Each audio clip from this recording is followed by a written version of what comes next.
Welcome to Let's Watch a Disney Channel Movie. I am Pete. I'm John. And we are rejoined, this is the four of us again, with Tyler and Steve. How's it going? How you guys doing? Good. And, All right. And John, what did we watch this week? Well, we're watching a childhood favorite of mine. This is Johnny Tsunami. Is it a childhood favorite because you share the name with him? Maybe. Of John? Maybe. I mean, I will say, like, as a kid, that is something I thought about a lot. I was like, oh, he's also John. Well, I share the name with the father in the movie, so, Yeah. it's like a connection. So you're a big stuck-up prick. Oh. Is basically what I changed my heart at the end of the movie. You changed your heart. If I remember from the IMDb, is there also somebody named Tyler in this film? Was there? What? There's a lot of preppy no white boys Tyler. in this movie. I don't remember any Tylers.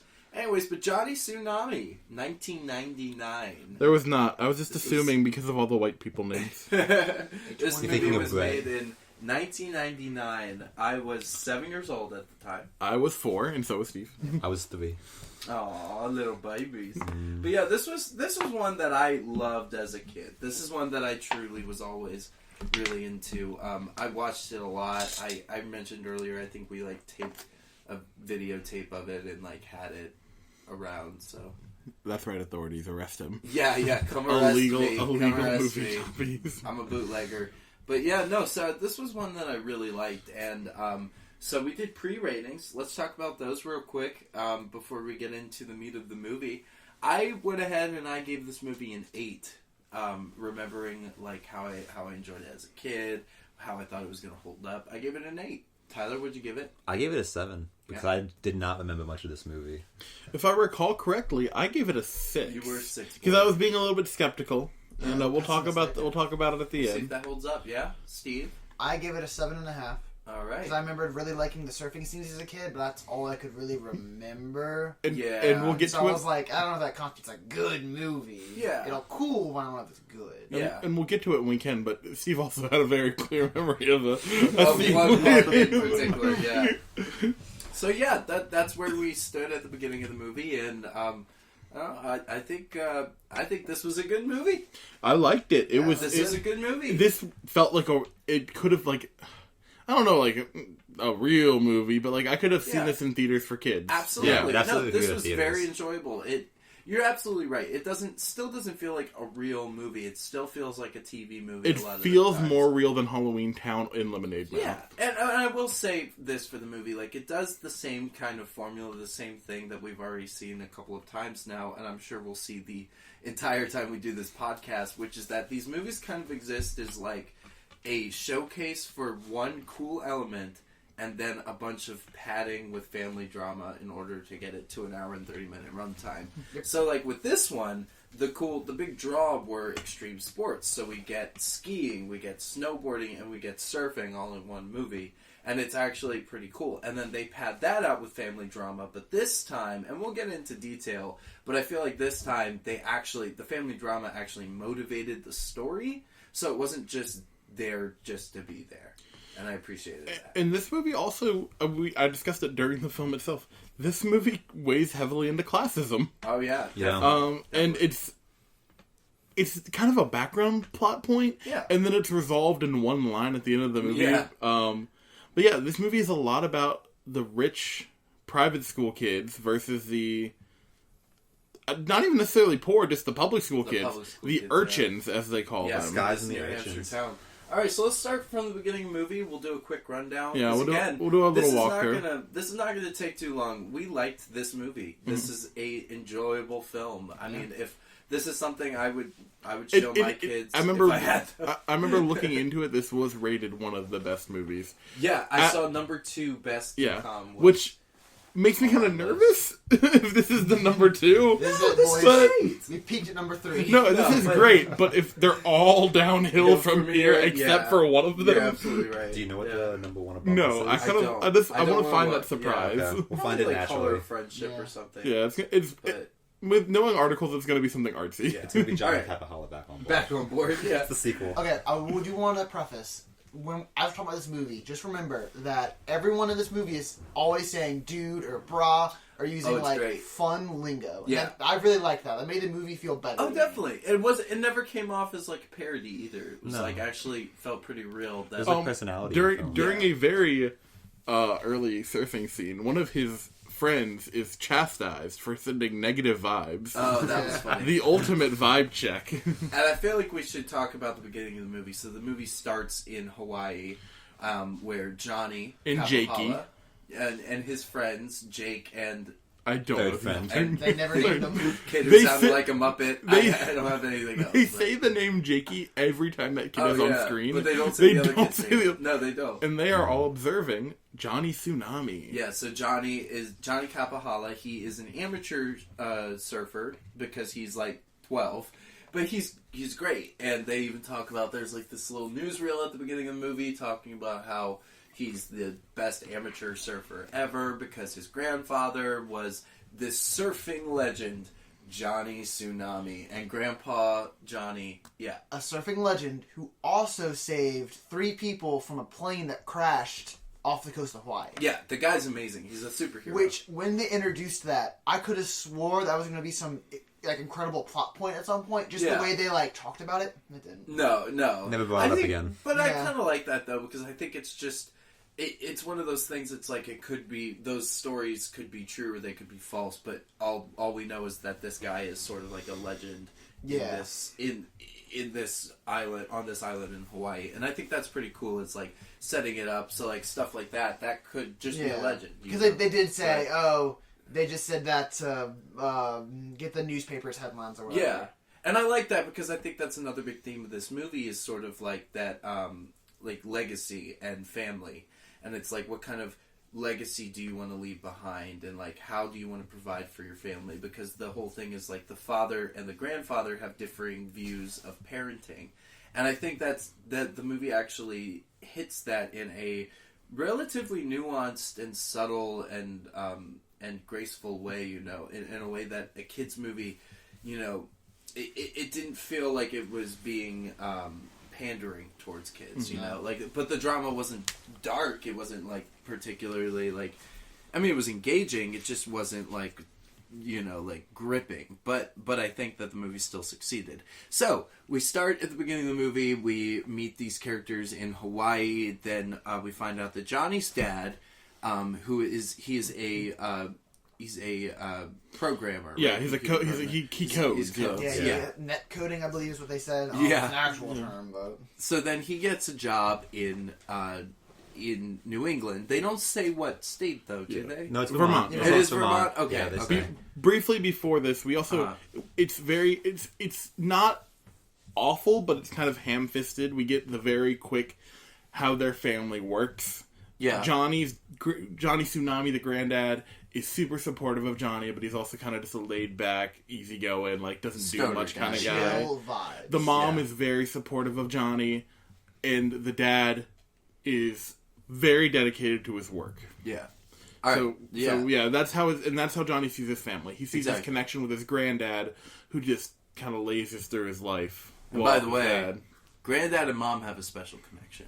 Yeah. Granddad and mom are absolutely having sex with each other. There are so many hints to it at the beginning of the movie, and we believe that the actual reason that the family has to move to Vermont is so that they can separate the grandpa and the mom because the grandpa has his raw sexual animus about him that cannot be shaken. As they leave for Vermont, and the family is saying goodbye to their granddad, the granddad and the mother share an embrace, and while this embrace is happening, the granddad shakes his own son's hand. Very coldly. Very coldly. While we're on the subject, talking about how he saved the 3 people from that plane crash, I was so ready for them to be like, yeah, and one of the 3 people I saved was either A, my wife, or B, my son's wife. Like, I was so ready for that, and they didn't do it. What if it had ended up being Sarge? What if Sarge was on that plane? Oh, he saved Sarge. What if that can that be our headcanon? Can that be a headcanon? Okay. I don't think the movie is quite ready to go to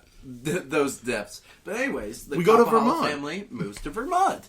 And, of course, Johnny doesn't like it. He's used it's to... Cold. It's cold. snowy. It's snowy. I can't waves here. There's no sand There's here. nothing to do. So he goes to school wearing his typical outfit, what he usually wears, like a Hawaiian shirt. He doesn't have his uniform yet. Is their excuse in the movie? He goes to school.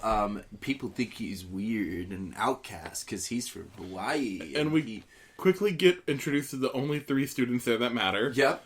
Brett, Emily, and Kid. And I don't know his name. Bully friend. Yeah, I guess Crony. We'll call him Crony. He's not worth talking about. He's there in almost every scene, but he's worth talking about for one scene. We're coming up on. All right, we'll get there. But yeah, so Brett is your typical. We'll see this in a lot of the DCOM movies. The typical bully character. He's a douchebag. This guy sucks. Like he is awful. He's the kind of guy that. He's cracking smarmy jokes. He's you check your privilege, boy. Looking down on poverty from his rich mansion, probably. Yeah, exactly. So Brett sucks, but Emily and Johnny kind of share a connection. Emily has a weird knowledge of Hawaii. Yeah, rattling off all the island names off the top of her head. Yeah, on Johnny. Yeah. So then basically, Brett being the bully is like, well, hey, why don't you come ski with us later today? It might be fun. Emily's like, yeah, you should come. It'd be fun, blah, blah, blah. Well, during this invitation, they confront Johnny at his locker. Yeah. Stealing his surfing magazine from him. Yeah. Immediately, Crony is looking through the magazine and brings up the babes. Yeah. And Johnny's like, you can borrow that. And then what did he say? Wasn't it like something like make sure you clean up when you're done? Like, it was something very clearly. Make sure you clean it up when you're done. Make sure you. He's gonna get that back a little sticky. Or don't return it dirty or something. Yeah, pages together. Like I don't know. It was weird because it was definitely a masturbation joke in the Disney Channel original film. But he did throw it away right afterwards. He did. He didn't put it in his backpack or something. And Emily fished it out. Because she has caring for Johnny. Yeah, she cares about Johnny. Then we get to the slopes. Here we go, folks. We are at the slopes. Johnny is going to ski for the first time, even though he told them that he has skied before. So, classic fish out of water type tale. Johnny knocks over a bunch of skis in the ski store, which is run by a man... Ronnie. That is important. We'll come back to it. Ronnie seems a little stuck up, He's a little angry. He's pissed. So, they go out on the slopes. They hit the slopes. And, spoiler alert, Johnny can't actually ski. He's not good at it. Yeah. Well, okay, he has an amazing balance, but they keep telling you that he's bad at skiing. Yeah. Although he goes down the entirety of 2 slopes, basically. Yeah. Still falling, on his feet. But yeah. No, so it's, so Johnny's not great at skiing. That's whatever. They do push him down the mountain, though. Yeah. He doesn't even get a chance to be stable. Yeah. They definitely try to... attempted murder would be exactly. So then Johnny goes back to school. This time he has to wear his uniform and everything that he doesn't want to wear. So he decides to wear a Hawaiian shirt instead of a dress shirt. But yet still confusingly puts the tie over the Hawaiian shirt. And it looks very strange. It was weird. It looks very weird. But he's wearing his blazer over top as well. So then he gets sent to the principal's office, and we find out that, headmaster, because it's a private school. The headmaster is actually Emily's father. Daddy! And he's, super weirdly intense. Did anybody else get the feeling like this man was probably, a very serious, Shakespearean actor? Yeah. And, I got the feeling that they just hired a principal and just had him on set for a day. I did find out. I did look up, though. He actually was. This guy did a lot of TV, but also did a lot of theater. And I could see that he just seemed weirdly intense, the entire time. I got that classically trained vibe. He was good, though. I liked him. What I liked about the headmaster, that I'll just say very briefly, is he had this, thing where you knew he was kind of like the adversary, right? You're like, oh, okay, I know I'm not supposed to really like this guy. But yet he actually kind of came off kind of cool. He didn't do anything entirely villainous or anything. He was not a villain. No. It wasn't lemonade mouth principle. Exactly, being goofy over the top. No, this guy was actually... And, there were so many moments, too, where it's he's probably going to, lash out on them. And no, he actually was pretty fair and easy, yeah. So that's what I liked about this character, about the performance of it, too, is this guy, that character usually comes off as, the over-the-top villain of these kinds of stories. And he was actually a really fair headmaster. And I thought that was cool. So anyways, we find all that out. They go back to the slopes, and this time... Well, no, because Johnny... On the way to the slopes, Yes, on the bus thank you. ride, he meets his soon-to-be best friend, Sam, Sam. who's Sam. played by the same guy who played Jet Jackson. That's absolutely right, yeah. And unfortunately, we'll just say this now because we found this out during the movie. But, so the actor who played Jet Jackson... He actually passed away in 2013. Mm-hmm. He took his own life. It was during... he was on a TV show at the time. Yeah. I looked it up. Friday Night Lights? No, it's Rizzoli and Isles, if you ever heard of that, yeah. That's right. He was on Friday Night Lights, though. Mm-hmm. But yeah, I knew that the guy who played Jet Jackson had done that, but I just didn't make that connection immediately when we were watching the movie. I was like, oh, it's him. And then I was like, oh, wait. Yeah. Well, it's unfortunate. He's actually very good in this movie. I very much enjoy him. So we meet Sam, and Sam is delightful. I agree with you. He's very good in this movie. He has a cool hat. Yeah. The actor's great. The chemistry between him and Johnny is great, and the character is actually really sparkling. Really nice. It is. They have a really nice friendship. So basically, they hit it off right away on the bus, and they start talking about... this is where we first get the first glimpse of into the kind of division of the classes. Yeah. Sam explains that he goes to public school, and that makes him an urchin. Yep. And Johnny goes to private school, which makes him a sky. Yeah. And skies only ski. And urchins only snowboard. And there was a mountain where it was, at one point, diversified skiing and snowboarding. But when the dad died and passed it on to his children, the children split it in half. Yeah. Skiing on one side, snowboarding on the other. Yep. No crossover. So there we get our setup, and then Johnny starts to hang out with the snowboarders and starting to learn how to snowboard. He becomes an urchin. He's, and he's starting to get his footing. He's, really bad at first, starts to get it. Everything's good. And then, what happens after that? I'm kind of mixing. This is when a lot of family drama starts happening. A lot of family drama. So we get. There's a lot of Brett and his clan. Yeah. Oh no! This is when we get to the accident. Yeah. It all moved pretty fast. Yeah. There's no real slow pace. So in this point in the film, Emily decides to sneak over and join the snowboarding side to see what it's all about, because she kind of has a thing for Johnny. She's kind of into him. They never really explore it really in the movie. They're just like kind of They do at the end. A little bit. They dance together. Yeah, but spoilers. And he gets her to come over in a very like Tom Sawyer way. He's like, oh. No, you wouldn't understand snowboarding. It's too complicated. Like it's whatever. You couldn't do it. You could never do it. So she disguises herself. Yeah, she disguises herself, and she makes it out to the slopes. And so she starts to learn she's not doing too bad. She's doing okay, but then it all goes out of control. And Disaster strikes. She goes willy-nilly down the hill, and then she goes past the signs. Because there's all these signs around about like what's off limits, where you can go and stuff. So she goes past the dangerous part and goes off a ledge, and is hanging by a. It's definitely standing on something, holding onto a wall. But she's hanging there, and Sam and Johnny are behind her. And they're watching all of this happen, and Sam wants to help. Sam goes up to the ledge, falls over, and is now right next to Emily. And Johnny then has to go and skate down to the bottom to go grab Ski Patrol, right? Yeah. Yeah. So he's got to grab Ski Patrol to come and help out. And while doing so, he gets a massive air jump. Mm-hmm. After being a beginner, that jump that he pulled off is finally what gets the other urchins to start respecting him as an urchin. It's also when he earns his hat. Yeah, he earns his hat. It's also kind of a weird way when people start respecting him, because it's actually kind of a tragic situation where he's trying to save the life of the two friends that he's made while here. Yeah. And then, does the fight happen after this? I think the fight... Was that before this? No, the fight's... Okay. No, the fight's after. It's when they try and... Are you talking about like the fist fight that happens? Yeah. That's closer to the end, yeah. Okay. When they go on their turf with the snowboards. Yeah. Right.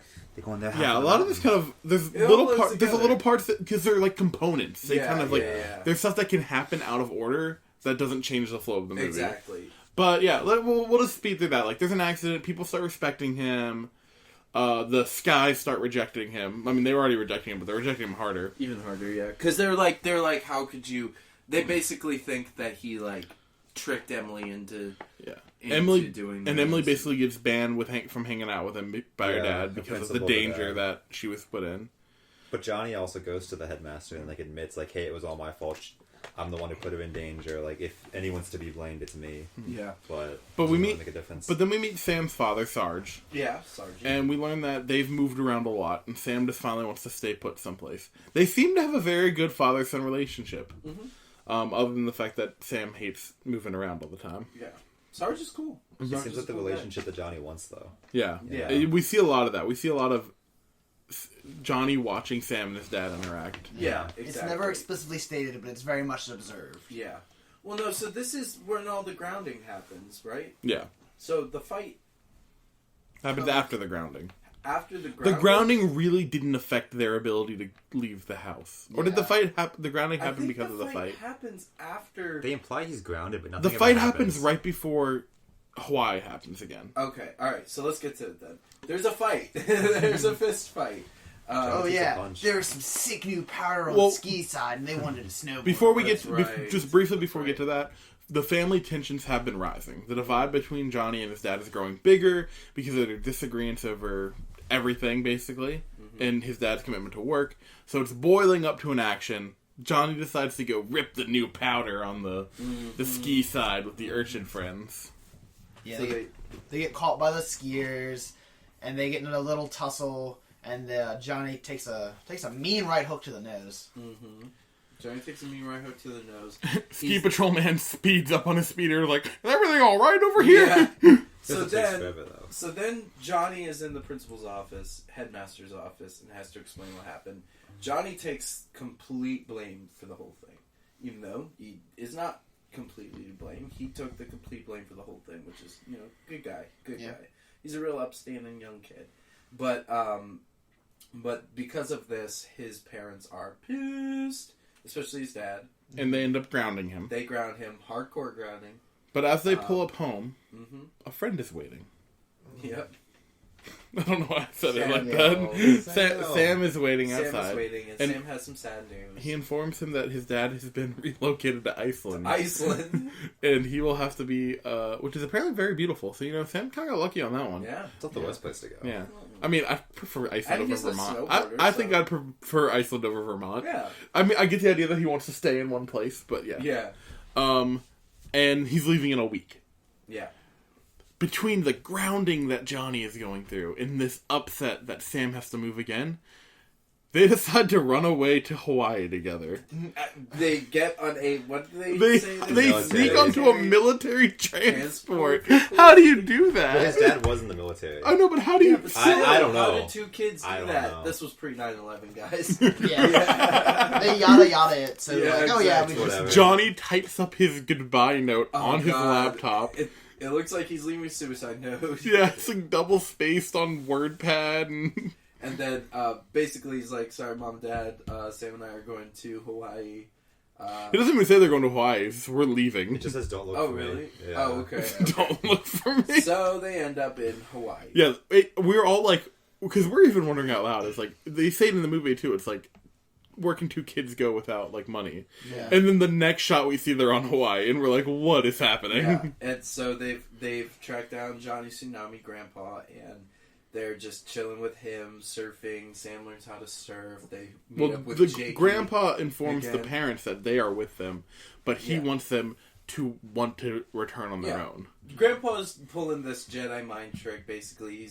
He's gonna get them, like, really comfortable, and they're gonna love hanging out in Hawaii, but he wants them to come to the conclusion on their own. In real life, it kind of does make sense. He did push the kids to, like, realizing on their own that this is not a good idea. He makes a good but point. It also is very illogical for parents to just let their kids just be in another... That's illogical, but he does make a good point. He's like, well, don't you... Like, if I don't let them make this decision on their own, they're just going to want to leave again. I feel like Sarge could also get in major military trouble. It was discovered that his son snuck onto a... Exactly. Yeah. But so basically I'm sorry. And then Sarge takes the whole thing just like, wait, so you're saying they snuck on a plane to Hawaii? and they're with somebody I don't know, and he's not gonna send them back. Yeah. Okay. Can I trust them? Cool. Yeah. All right. He goes, "Can I trust him?" And the dad goes, and the mom goes, "Yeah." And he's like, "Okay, I take your word." It was the most hesitant yes from the dad, and Sarge just like, "Okay," and just goes. He just goes home. So Grandpa's plan works. They do. Both Sam and Johnny both make the decision to go back, and because they realize they're like, you know what, we should go back. And Grandpa returns with them. And Grandpa actually comes back with them. It's amazing. It's a beautiful reunion between Grandpa and Mom, who get to now share the master bedroom while Dad sleeps in the guest room.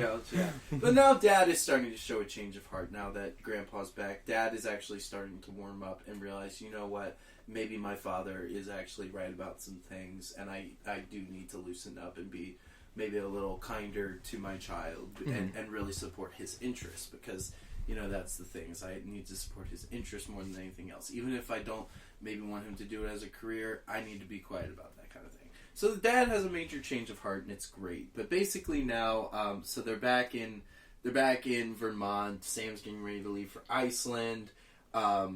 Johnny and his grandfather go snowboarding. Turns out that Randy, the owner of the snowboard shop, Stoner Randy, is a huge fan of Johnny Tsunami. Huge fan. I don't think they ever bring up how he knows him, because he says he's never been to Hawaii, just from, right? like, surfing magazines and stuff. Okay. I just have a feeling that, like, Randy's kind of into all sorts of extreme sports. So Yeah. That's kind of the vibe I got too. Yeah. I think you mentioned in the beginning, though, when like he first saw him, like he was talking about, like, oh yeah, I played with some guy named Johnny Tsunami. Okay. And he was like, oh yeah, that's my grandfather, and that's how he got all the free snowboarding stuff. Yeah, I do remember that. So after they get the free snowboarding stuff, and they rip on the mountain, and Grandpa's amazing at snowboarding too. Then we meet up with the bullies and the other Skies, who are just being dicks again, and they're basically like, hey, so why don't we do, well, Johnny proposes, why don't we do a race where the winner of the race will be between me and you and Brett. Whoever wins the race will so if you win the race, we will never go on your side of the mountain ever again as urchins, but if we win the race, everybody gets to share the mountain at all times. It was an epic race to decide the fate of the mountain. Yes. And so they do that. We mentioned that Ronnie and Randy locked eyes, right? That's not till the actual race. That's not later. Oh, I thought, because you were talking about Randy, so I didn't know. This is when Randy meets Johnny. When he... Okay. But so anyways, now we're at the race. Okay, big day of the race. Johnny asks his father... Before we get to the race, Sam was supposed to leave the morning before the race. But he does not. His dad is able to talk the army into changing their ship out date. Somehow, after he let two kids get on a military transport. But anyways, so Johnny talks to his father. This is where we finally find out Father's had a huge change of heart. He's like, yeah, please just do whatever you want to do, Johnny. I support you. And also, now I love my dad again. So then basically there's the race. The race is pretty typical. The bully, Brett, pushes Johnny and gets a head start. Johnny catches up to him. Pete makes the point, like, he catches up to him really fast, but then it's just next to him. There was a huge differential. Yeah. And then all of a sudden, they're caught up. Yeah. And then they stay neck and neck the whole... Until the very end, Johnny takes it. Johnny wins. And not only what's his name? Brett wipes out at the very end. He wipes out a little bit. So it's an embarrassment, too. He's on his face at the end. Exactly. So then we find out that the two people who now own both halves of the mountain are Ronnie and Randy. Ronnie, the ski shop owner, and the snowboard shop owner, Randy. And we find out that they are brothers. This caused confusion for us because we could not figure out if it was the same actor playing both brothers. So if anyone out there listening, I know if we ever grow like a huge fan base, I want someone to email me and figure this out and answer this question. Are Ronnie and Randy played by the same actor? They look kind of similar, but the only one credited in the movie is Randy. Ronnie's not credited at all. No, there's no Ronnie in the movie.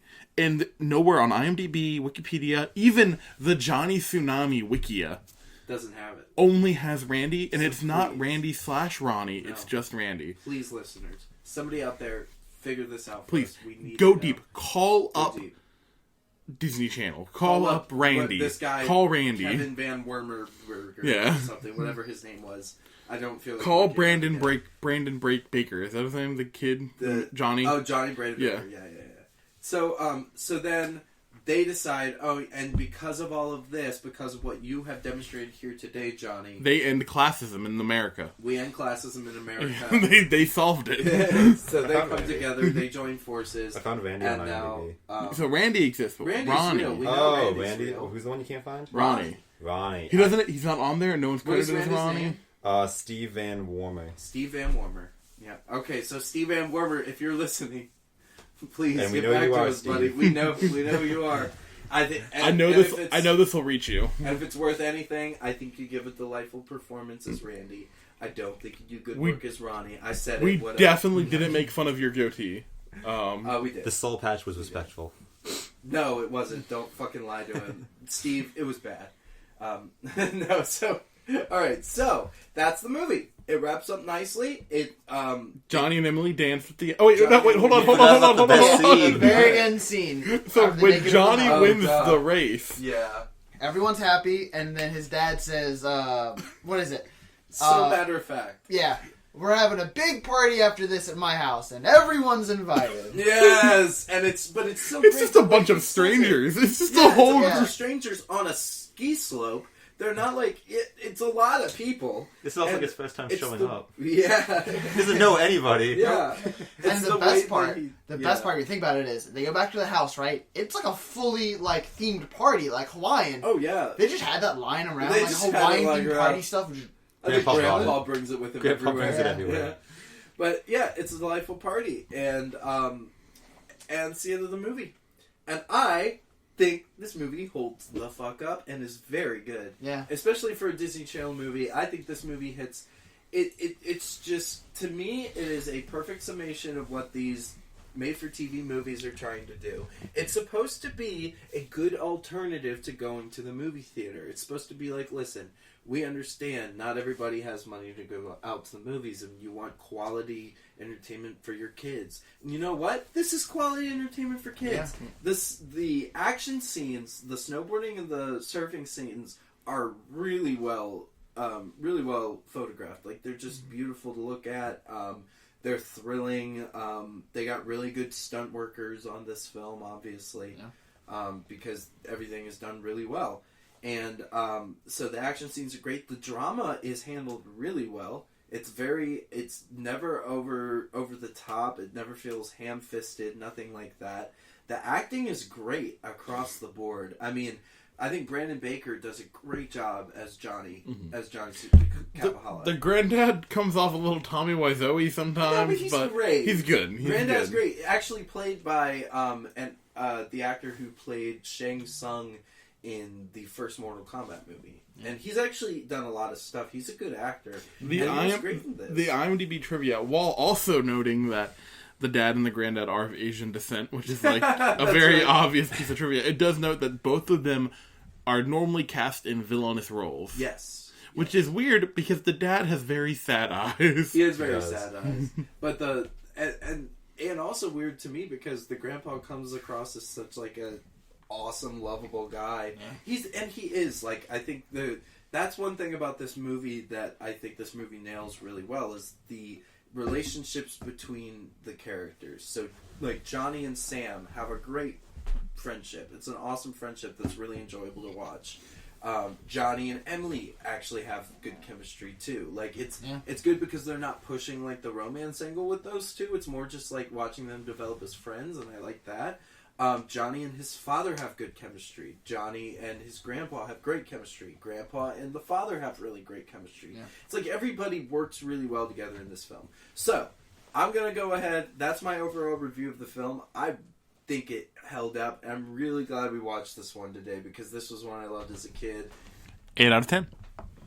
I'm giving it a 9, dude. I'm going up. This is close to Wait, Golden does anyone Standard. remember what I gave Lemonade Mouth? They give it an 8 out of 10? You get an 8, buddy. Okay, I'll give it a 9 out of 10. Johnny Tsunami is a 9 out of 10. To me, this is like golden standard of this genre. Yeah. Right here. This is great. Okay. That's me. That's you 9? I'll give it a 9, yeah. The family grandpa. The family drama that was so heavy in Halloween Town is present. I'm specifically referring to the movie of that era. Was so heavy and ham-fisted in Halloween Town, and it actually, while it was a little ham-fisted at times in here, it felt natural. They felt like a family. Exactly. Like, it also didn't like drag the story out. Like with Halloween Town, it made it feel like that movie was 3 hours long. Oh, that movie felt twice as long as this one. Yeah. Well, whereas this movie was like, it was good. Yeah. Because it actually aided in the story, and that's something Halloween Town didn't have, and I liked it. So what are you going with, Steve? I'm going with 9. I'm with you. Hell yeah! This is... And Tyler. I was going to give it a 9, too. What? Oh my god! Any last thoughts, Tyler? Oh, yeah, I know. I really enjoyed it. I enjoyed how they actually didn't go too hard with the whole drama thing. It didn't overstay its welcome. It all actually made sense. It was much more relatable to me than the Halloween Town drama.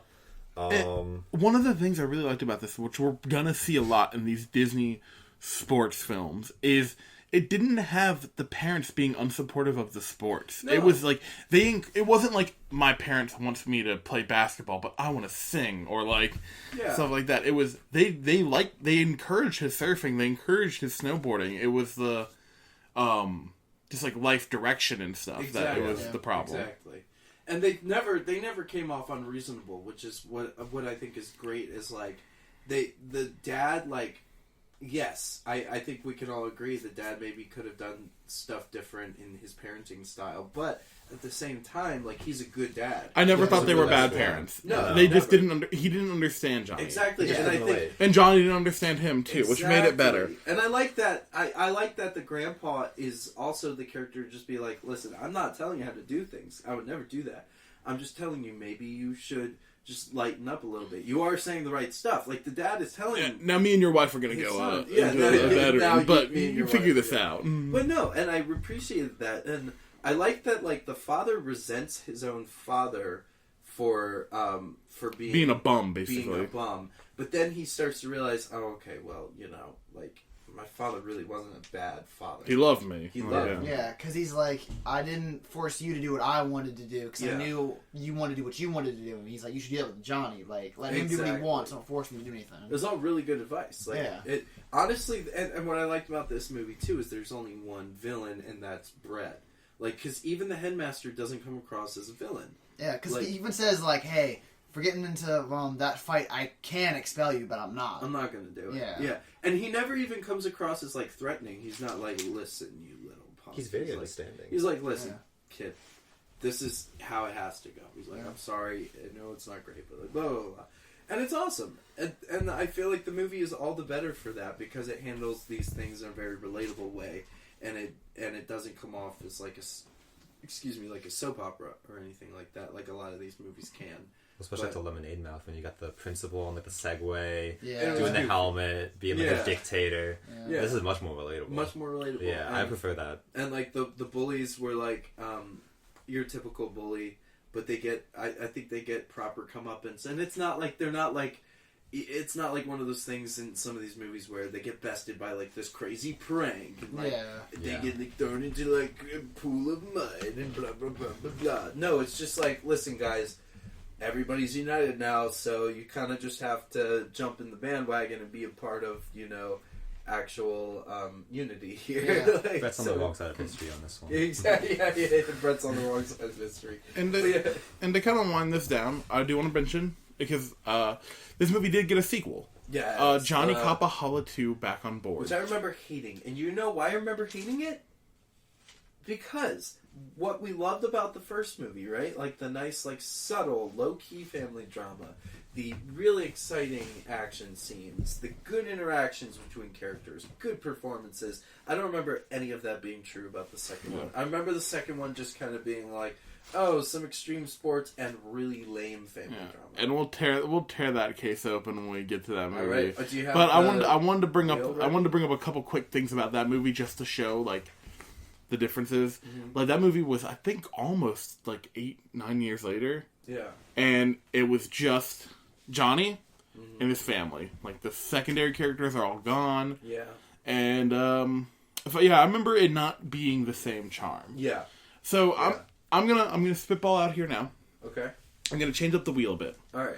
So, we all have a movie on the wheel. Okay. If it doesn't get picked, it stays on the wheel. Okay. Every week we have a wild card movie as well that we change every week. Yes. Ooh. So if your pick gets picked, you get to put a new movie on there. Yeah. And then you also get to be involved in the wild card decision. Okay. In addition to a wild card, if it is a movie that has a sequel, I feel like we should also put that on the board. On the board. Okay. Okay. So are we going clean slate here though? Clean slate. This is our official start of the rule. So I'm putting Johnny K on here. Johnny K. Good. So that's okay, the sequel. Good choice. So that's I'm gonna throw one in. Phantom of the Megaplex is being thrown in. Phantom of the I've never heard Megaplex. of that one. Oh, it's good. Oh yeah, and especially We might How get old is that one? how old is it? How old is it? Yeah. It was It's an earlier 98. one. Yeah. Yeah, 98. 2000. Okay. Tyler, I was gonna do Smart House. Smart House, good one. Ooh. LeVar Burton Good directed. It's like a Black Mirror episode on Disney Channel. It is, yeah. Steve? It's a Disney Channel. Give me horse sense. Steve. Oh shit, bro! Shit, I bro! have to do it for Jakey.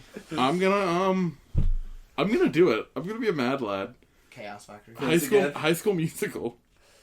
Just Hey, one it's- or Okay. Yeah, the first one. that's- Hey, Not it's bad. relevant I love now. it. It's back in not the bad, series. but it's one of those ones that's like, it's gonna be an interesting episode. We'll get into it on that whenever we do High School Musical, but I watched the High School Musical, the series on Disney Plus, and I'm a little bit ashamed to admit it was the very first thing I watched on Disney Plus was the first episode of that. You theater kid. I'll get into it. Not that bad. Okay, so now All let's right. break down. What's our wild card for the week? Wild card for the It's week. gotta be something out there. I'm gonna look. Alright, I've got one. I think I know what the wild card should be. And I don't want you to say no to it. True Confessions. I don't know that one. I don't know that one. That's either. the one where Shia LaBeouf plays the mentally. No, we're not doing this Yes, one. we We are. agreed. It's the wild card. No, No, I take back my agreement. No, I'm not letting you take that okay, back. Fine. Got another wild card then. All right. Jump in. I was thinking jump Sure, in. jump in. What was your second wild It's card? gonna be Twitches 2. We Wow. have to do Twitch's one first. I don't agree. There's with another DCOM about snowboarding. All right, let's go jump in. Let's wrap this up. I dislike the fact of doing a sequel before the first one. I think it'd be fun. No, I have seen Twitches. Never mind. Okay, so our wheel of fortune is High School Musical, Jump In, Johnny Capahala back on board, Phantom of the Megaplex, Smart House, and Horse Sense. Oh god, here we go. I hope it's All horse right, sense. so now we're deciding which one we're going to watch next week, and I'm hoping it's. All right, here we go. No way! No! Johnny Capahala back on board! Oh god! So we're watching the sequel. Our first sequel episode Yeah. will reign We're watching supreme. The sequel. Oh my god! Fuck you, Tyler. All right, so next week we will find out what happens to Johnny K. And we actually have a guest star lined up for that one. Hopefully they'll be able to make it. Do we? Yeah, our friend Mike really wants to be on it. That's right. He did want Yeah. to do the sequel. Fiore Okay. Lavosa. Oreo. Yeah. Okay. All right. Well, that was a good episode, guys. I think. Oh no, it's spun to Horse Sense. Whatever so will we honestly, do? So far, we've done. Oh no, we've done 3 movies now. I'd say Johnny Tsunami's the best. Of Oh, the it's 3, not even hands close. down. And then we're gonna Not watch the even close. disappointment, most likely that is. Yeah. Johnny Capahala back on board. Well, thank you for listening. This was a little shorter. I liked it. It was a yeah, little it was quick, nice and breezy. bite-sized. Yeah. But also, it's easy when the movie is actually Good? enjoyable and When it's good. not Halloween time. Yeah. Well, Yeah. you know what's interesting though too? I would say that it was the least ambitious of the 3. Like in terms of like what it was going for, yet it was the most successful because it actually was it was very simple. It was very down to earth. It It didn't overreach. didn't overreach, and I really appreciate it. So I think that'll be interesting to look at if that's the trend with a lot of these. Maybe the more simple ones are the ones that we're going to gravitate towards, and some of the crazier, higher concept ones are going to be a little off-putting. But it's also like the mixed bag. It's like with Lemonade Mouth, we went on for a while because we had stuff to make jokes about. We had comedy. Oh, yeah. In this one, it's a little shorter because like it was good. We don't have a lot of stuff to to make fun roast of. or like other than the radical lingo. Oh yeah. Steve, do you want to talk about the toast sandwich that you were looking at? that was completely unrelated. Oh, I thought it was related to the fact that people were talking about toast a lot in this No, movie. it was for something completely different. All right. So on that note, well, thank you, ladies and gentlemen, for listening. Signing out.